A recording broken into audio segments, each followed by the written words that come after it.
أعوذ بالله من الشيطان الرجيم بسم الله الرحمن الرحيم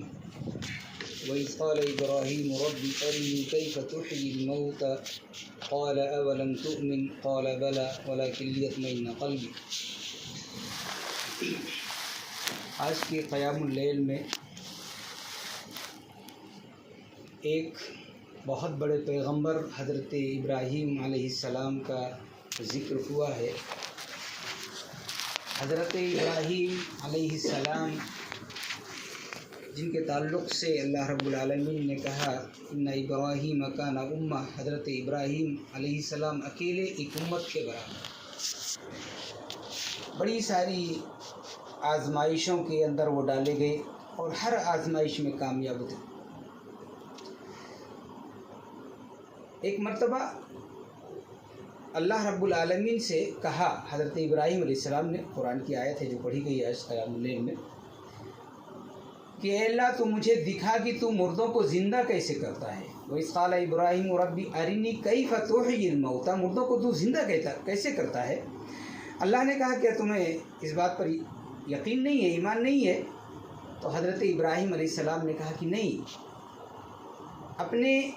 دل کے اطمینان کے لیے، سکون کے لیے میں یہ چاہتا ہوں، یہ دیکھنا چاہتا ہوں۔ بہت ساری باتیں آج ہوتی ہیں کہ آدمی غلط کام کر رہا ہوتا ہے لیکن اس کے تعلق سے پوچھ نہیں سکتا ہے۔ کچھ تو ڈر شامل ہوتا ہے، کچھ حیا شرم شامل ہوتی ہے، بہت ساری چیزیں ہوتی ہیں، اور شیطان انہی پردوں کو، انہی کو لا کر آدمی کو، ایک مسلمان کو، ایک مومن کو صحیح باتوں سے الگ رکھ کر اپنا کام چلانا چاہتا ہے اور چلا لیتا ہے۔ اس لیے کہ ایک انسان یہ ہمت ہی نہیں کر پاتا ہے کہ میں اس کے بارے میں سوال کروں، غلط پہ غلط کام کرتا جاتا ہے لیکن صحیح بات کے لیے پوچھنے کی اس کے اندر ہمت پیدا نہیں ہو پاتی ہے، اور شیطان چاہتا بھی نہیں ہے کہ ہمت پیدا ہو اور صحیح بات وہ معلوم کر لے۔ حضرت ابراہیم علیہ السلام، آج ہم کیا کہتے ہیں کہ یہ سب باتیں جو ہو رہی ہیں ان کے بارے میں پوچھنا کیا ضروری ہے، نہیں پوچھنا چاہیے، یا اگر کسی نے کچھ کہا ہے، چاہے وہ ممبر سے کہا ہو یا کہیں کسی اور اسٹیج سے کہا ہو، تو انہوں نے غلط تھوڑی کہا ہے، صحیح کہا ہے۔ تو اب جب انہوں نے صحیح کہہ دیا تو ہمیں کچھ کہنے اور پوچھنے کی ضرورت نہیں ہے، جبکہ یہاں پر ایک ایسے پیغمبر کا ذکر اللہ رب العالمین نے کیا کہ وہ اللہ رب العالمین سے کہہ رہے ہیں کہ ایمان تو ہے لیکن اپنی تسلی کے لیے، وَلَكِنْ لِيَطْمَئِنَّ قَلْبِي، اطمینان قلبی کے لیے میں چاہتا ہوں کہ تو مجھے دکھا۔ یاد رکھیں، بہت سارے عمل ایسے ہوتے ہیں آدمی کر لیتا ہے لیکن اس کے بارے میں استفسار نہیں کرتا، کسی سے پوچھتا نہیں ہے کہ کیا غلط ہے کیا صحیح ہے، کیسے کرنا چاہیے کیسے نہیں کرنا چاہیے، اور آدمی کرتے ہوئے بھی نہ کے برابر ہو جاتا ہے، اس لیے کہ وہ کام اس کا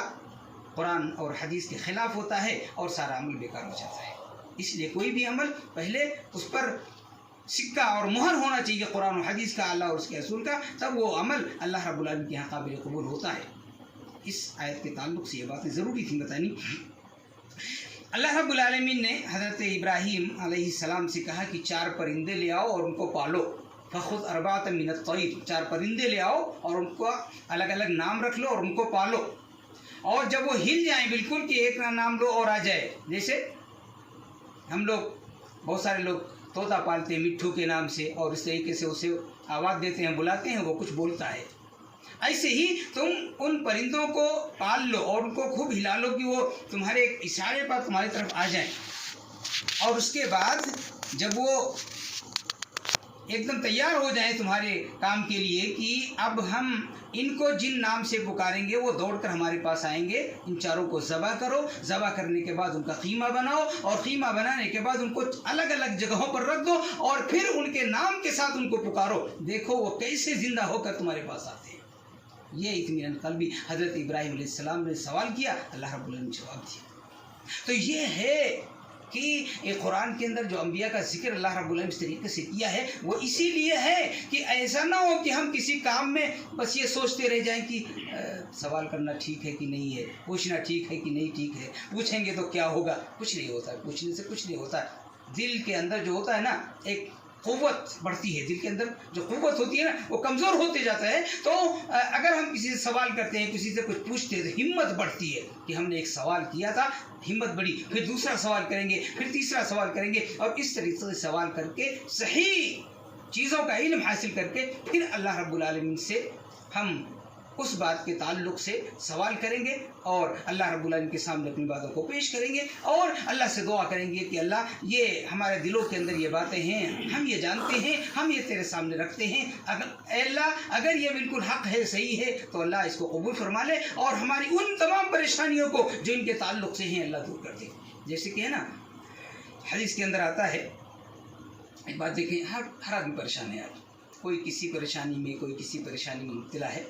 تو حدیث کے اندر آتا ہے کہ ایک قرآن کی ایک آیت کا جملہ ہے نا،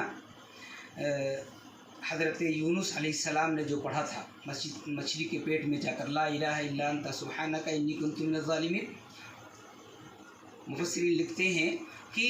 آدمی جس بیماری کے اندر مبتلا ہو، کسی بھی بیماری کے اندر، چاہے وہ بخار میں مبتلا ہو یا کسی بڑے پریشانی کے اندر مبتلا ہو یا کسی کاروباری کے تعلق سے مبتلا یا کسی بھی پریشانی کے اندر ہو، اس دعا کو جب پڑھے گا، اس دعا کو، تو ان تمام پریشانیوں کو یہ دعا پہنچتی ہے اور وہ سب تمام پریشانی، یہ بس اتنا ہونا چاہیے کہ اللہ ہماری باتوں کو سن رہا ہے اور اللہ انشاءاللہ ہماری ان تمام پریشانیوں، یہ یقین ہونا چاہیے، یقین کامل ہوگا تبھی باتیں بنے گی، یقین کامل کے ساتھ کریں۔ آج اگر نہیں ہوتا ہے تو ہم یہ نہ ڈریں کہ ہم نے کہا تھا اللہ نے نہیں سنا یا ہماری بات غلط تھی، ایسا نہیں ہے۔ کبھی کبھی ایسا ہوتا ہے کہ یہ دعائیں اللہ رب العالمین آخرت کے لیے ذخیرہ کر لیتا ہے۔ یہاں تو بہت سارے لوگ ہیں سہارا دینے کے لیے، مدد کرنے کے لیے آ جاتے ہیں، وہاں پر کوئی نہیں ہوگا، تو وہاں یہ دعائیں جو آج ہم کرتے ہیں دنیا کے اندر اپنی کسی پریشانی کے لیے، یہ دعائیں اللہ رب العالمین آخرت میں ذخیرہ کر کے رکھے گا اور کل وہاں قیامت کے دن میدان محشر میں انشاءاللہ یہ کام آنے والی ہیں۔ تو برابر ہمیں دعا کرتے رہنا چاہیے اور اپنے عمل کے تعلق سے، کسی بھی عمل کے تعلق سے کبھی ایسا کچھ لگے کہ پوچھنا چاہیے کہ یہ صحیح ہے یا غلط ہے یا اس میں کچھ کمی اور بیشی ہے تو اس کو پوچھ لینا چاہیے۔ حیا و شرم ہے، الحیاء شعبۃ من الایمان، حیا ایمان کا ایک حصہ ہے، لیکن دین کے بارے میں اس طریقے سے شرم نہیں کرنا چاہیے۔ دین ہوتا ہے اس لیے کہ صحیح دین، ان الدین عند اللہ الاسلام، صحیح دین ہی اللہ رب العالمین کو مقبول و پسندیدہ ہے، اس لیے کہ سب سے بہتر دین دین اسلام ہے جس کو اللہ رب العالمین نے پسند کیا ہے اور ہم کو اور آپ کو اور مسلمانوں کو، مومنوں کو دیا ہے۔ تو اس دین کے لیے ہمیں حیا و شرم نہیں کرنی چاہیے، یہ بہت ضروری باتیں ہیں۔ اللہ سے دعا کریں کہ اللہ ہماری تمام عملوں کو قبول فرمائے اور اللہ ہمارے دل کے اندر اطمینان اور سکون کی دولت پیدا کرے۔ رب العالمین اپنے رحم و کرم سے ہم سب کی غلطیوں کو معاف فرما، مولا ہم سب کی نیکیوں کو قبول فرما۔ الہ العالمین اپنے رحم و کرم سے ہم سب کے دلوں میں اپنی اور اپنے رسول کی محبت کو پیدا کر، مولا ہم سب کے دلوں میں قرآن اور حدیث کی محبت کو پیدا کر۔ رب العالمین اپنے رحم و کرم سے جو ہم میں سے غریب اور محتاج ہیں مولا تو ان کی غریبی اور محتاجی کو دور فرما، مولا جو پریشان حال ہیں رب العالمین اپنے رحم و کرم سے ان سب کی پریشانیوں کو دور کر دے۔ الہ العالمین جو بیمار ہیں مولا کریم تو اپنے رحم و کرم سے ان سب کو شفاء کاملہ و عاجلہ نصیب فرما۔ رب العالمین ہم سب کے دلوں میں اپنے بھائیوں کے لیے محبت پیدا کر، رب ذو الجلال والاکرام تو اپنے رحم و کرم سے ہم سب کے دلوں سے بغض، حسد، کینہ، کپٹ جیسی برائیوں کو دور کر دے۔ اللہ ہم سب کو ایک کر دے، مولا ہم سب کو نیک کر دے، رب العالمین ہم سب کو مل جل کر پیار و محبت کے ساتھ رہنے والا بنا دے، آمین یا رب العالمین۔ السلام علیکم ورحمۃ اللہ وبرکاتہ۔